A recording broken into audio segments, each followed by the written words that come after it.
Shalom, povo abençoado, povo de Deus. Olha só, como fazer para manter a intimidade com o Senhor e não viver aí de altos e baixos nessa grande interrupção?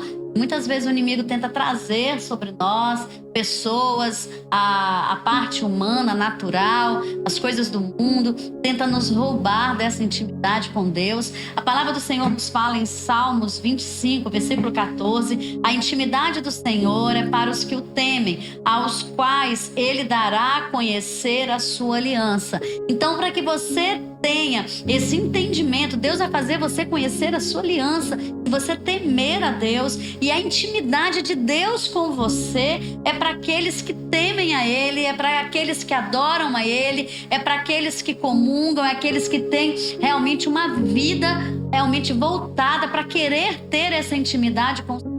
Então a intimidade do Senhor, o Senhor abre a casa dele, abre o coração dele, você pode acessar, você pode entrar, você pode fazer morada com ele, e é interesse dele que isso aconteça. Mas você precisa conhecer um pouco Deus, e o primeiro passo que você precisa conhecer Deus é você saber que Deus sempre se importou com você. Então, quando você entende que Deus sempre se importou com você, você percebe que algo sobrenatural acontece no mundo espiritual que repercute no mundo natural. Ou seja, Deus trabalha para que você possa estar sempre perto dele. E olha, você precisa ter um entendimento que Deus não te deixou ao léu, não te deixou sozinho. Deus criou uma casa para você. Olha só, eu estava aqui lendo a passagem na Bíblia, né? E de Gênesis 2:15, eu estava analisando algo. Nós temos ouvido aí muita gente falando: porque se Deus fosse bom, não teria morte na terra. Se Deus fosse bom, não teria enfermidade. Se Deus fosse bom, não teria maldade. Mas na realidade, tudo isso é uma resposta da natureza, é uma resposta humana da falta de Deus. Porque quando eu leio o versículo 15 de Gênesis 2, diz assim: tomou, pois, o Senhor Deus ao homem e o colocou no jardim do Éden para o cultivar e o guardar. Não vou entrar aqui nesse ponto aqui de cultivar e guardar, mas eu quero entrar no ponto de que Deus criou um lugar seguro para o homem. Deus, ele cria o homem e coloca no jardim do Éden. Deus não deixou o homem à mercê da sorte, mas Deus coloca o homem onde ele teria alimento, proteção, cuidado. Deus visitava ele todos os dias ao cair da tarde. Depois ele percebe que o homem está só, então ele cria a mulher e ele diz: olha, multiplicai, dominai a terra. Então o jardim seria a casa para o homem, e o homem conquistaria a terra, conquistaria, né? Pelo poder da multiplicação, pelo poder dos filhos que viriam, dos filhos dos filhos e dos filhos, e encheria toda a terra, como assim aconteceu. Então, quando eu olho isso, eu percebo que Deus foi Pai. Deus nos amou, Deus nos guardou, Deus nos protegeu. Não permita que algumas coisas que você tem ouvido te afaste daquilo que Deus é. Porque Deus sempre foi e vai ser o seu guardião, o seu protetor, aquele que te ama, aquele que te protege e aquele que, acima de tudo, quer manter um relacionamento com você. Então Deus sempre vinha ao entardecer ter um relacionamento com o homem. Então foi o homem que decidiu sair do jardim, foi o homem que decidiu pecar, foi o homem que decidiu se separar de Deus, e com isso ele foi criando as coisas à força do seu próprio braço. E a humanidade se tornou, nos dias de Noé, entre Adão e Noé, foi criada uma geração de pessoas perversas.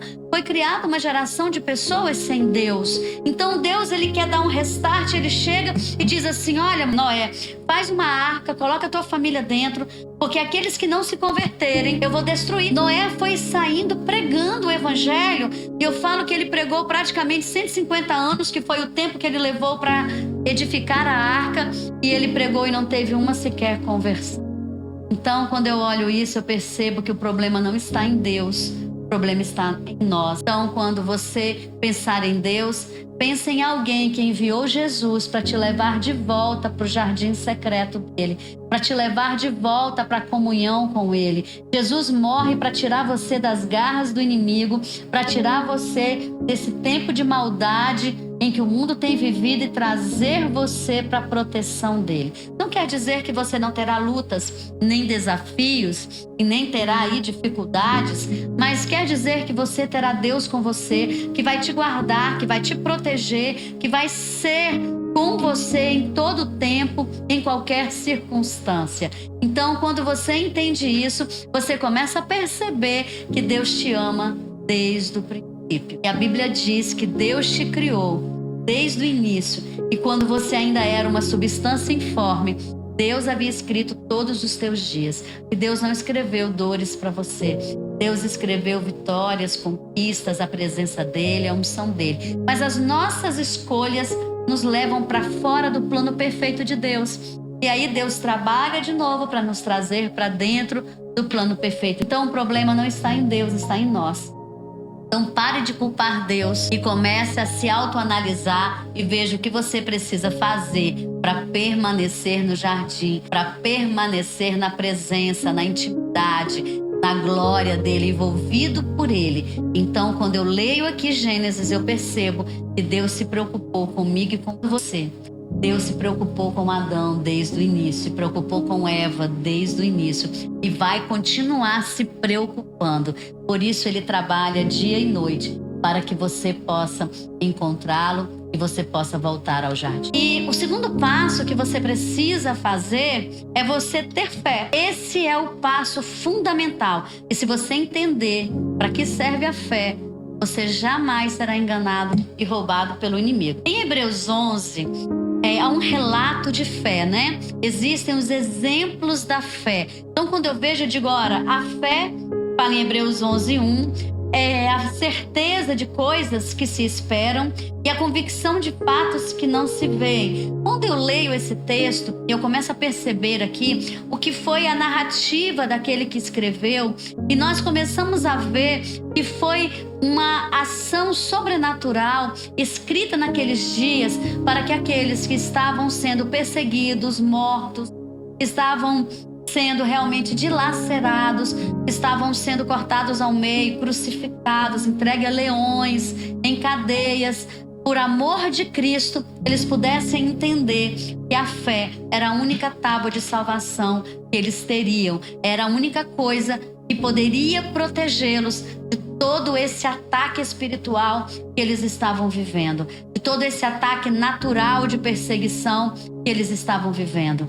Então, em meio aos ataques, em meio às lutas, Paulo aqui diz assim: olha, agarre a tábua da fé, porque ela é a salvação para vocês. Então ele começa a narrar, ele vai falando de muitos homens que pela fé alcançaram, que pela fé venceram, que pela fé perseveraram, que pela fé ainda tem testemunhos deles ainda nos céus, que pela fé eles foram perdoados, pela fé andaram com Deus, pela fé tiveram aí experiências sobrenaturais com Deus, pela fé viveram milagres, pela fé conseguiram acessar o sobrenatural estando aqui na terra.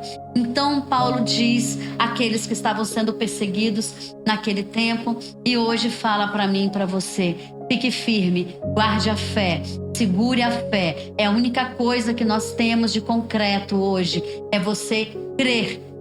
Crer que Deus é Deus, crer que Jesus morreu por você, crer que se você acreditar no plano da salvação você é salvo, que você precisa acreditar nas coisas espirituais, que você precisa entender que é a sua fé que te tira do natural e te transporta para o sobrenatural. É a tua fé que agrada o coração de Deus, é a tua fé que abre portas, é a tua fé que faz realmente sinais e prodígios se materializar aqui na terra, porque a tua fé traz o poder de Deus sobre você, a tua fé traz a manifestação da glória de Deus sobre você, a tua fé traz respostas de Deus para a tua vida. Então, não permita que o inimigo, por causa das circunstâncias, roube a tua fé.